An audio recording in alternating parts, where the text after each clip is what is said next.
to be is not always what it is. This is a 77 GS750 frame, tank, side panel, seat, and rear fin. But aside from that, it's all GSXR 1200 or Bandit 1200.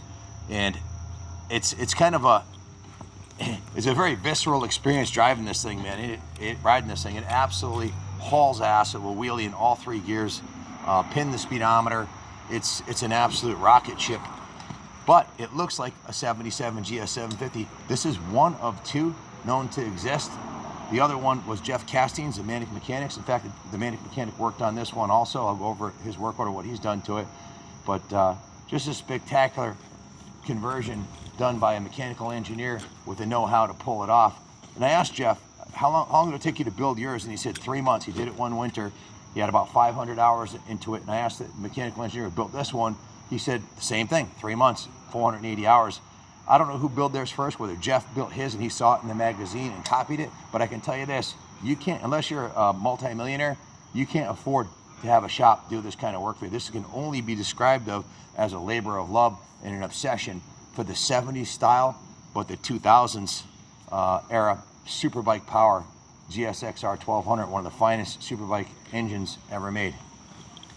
XR 1200 had a top speed, the Bandit had a quarter mile, standing quarter mile speed of 11.3 seconds.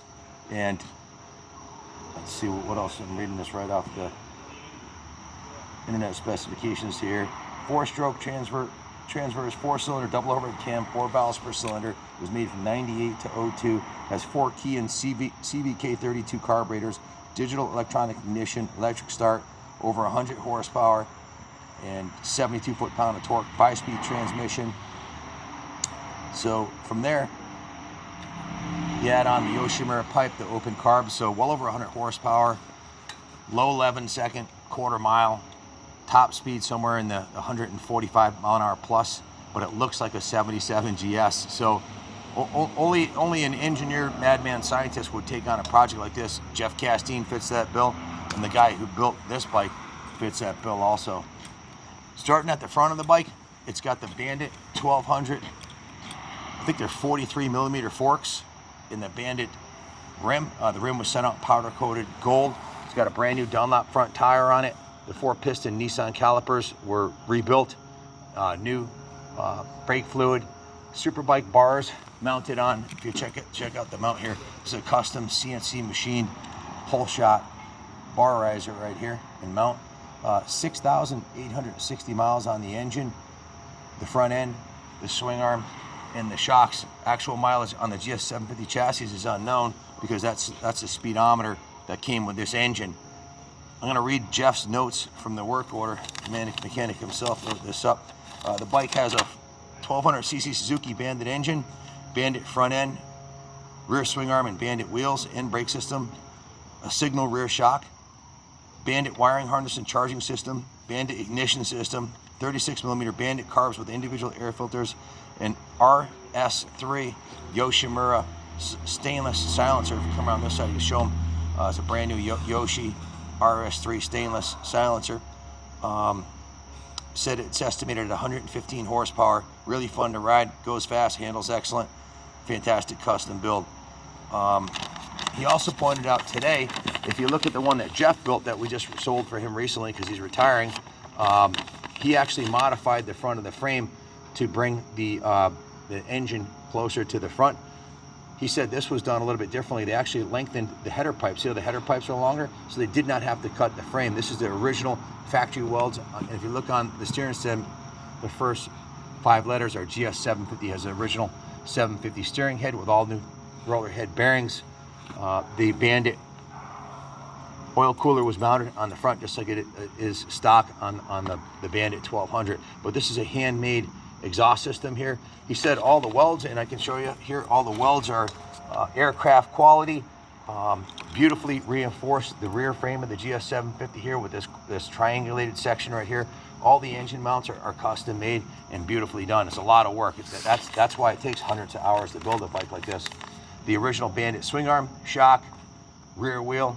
You can see it has a brand new gold chain and sprocket and a new rear tire, Dunlop rear tire, matching rear tire. So new seat cover, All the aluminum was polished on it. I went down to the detail shop when Jeff was on. I'll go over some of the stuff he did to it. He said he didn't have to install any new parts. Everything was perfect. He adjusted the cam chain, adjusted the carburetor fuel screws. The bike has a dyno jet kit in it. He confirmed that. He synchronized the carburetors. It's got new oil, new heavy duty 520 gold chain and new sprockets. Checked the charging system. It's at 14.8 volts. Checked all the lights and the horn. Everything works okay. He filled the tank up with VP94. All the brake pads are new. The fork seals are new. And I already went over the specs on the bike, what he had done to it. So it's 6,857 miles, absolute diamond.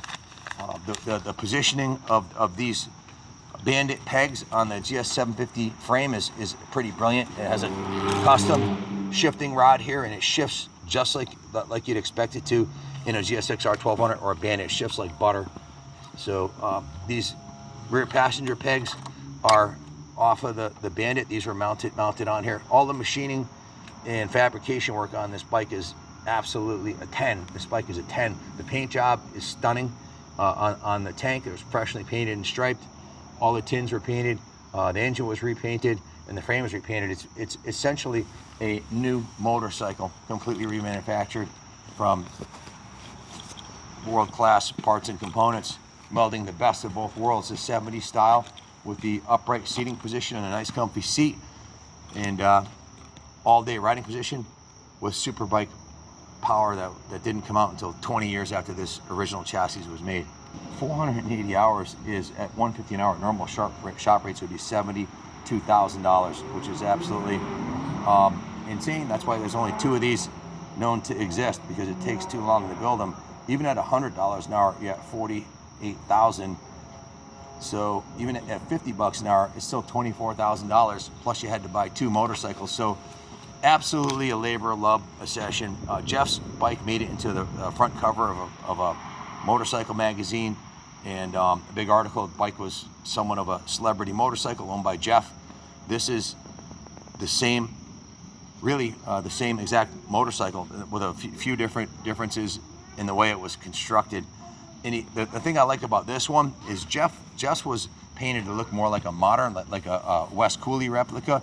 This one has the original classic red paint job that you expect on a 70s superbike. So beautiful paint job, fit and finishes at 10. There's only 2 known to exist that Jeff and I know of.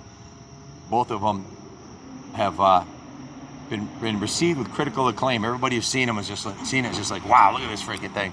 I had this at the Rice-A-Rama event. I was riding it around a few weeks ago. It was turning heads everywhere you go. Just a fantastic build. Very stable at high speed. Corners out, it's on rails. It's got modern brakes, so it's just a kick-ass piece, man.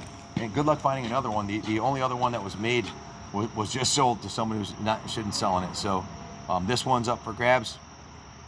It's a little different, a little more vintage look to it than Jeff's. He had the West Cooley look, but I love this. It's pretty badass. So if you have any questions, call us. Finance it. We can ship it to your door, and we take trades. So whatever you need to make it happen, we'll be there for you. Thanks for watching, and God bless America.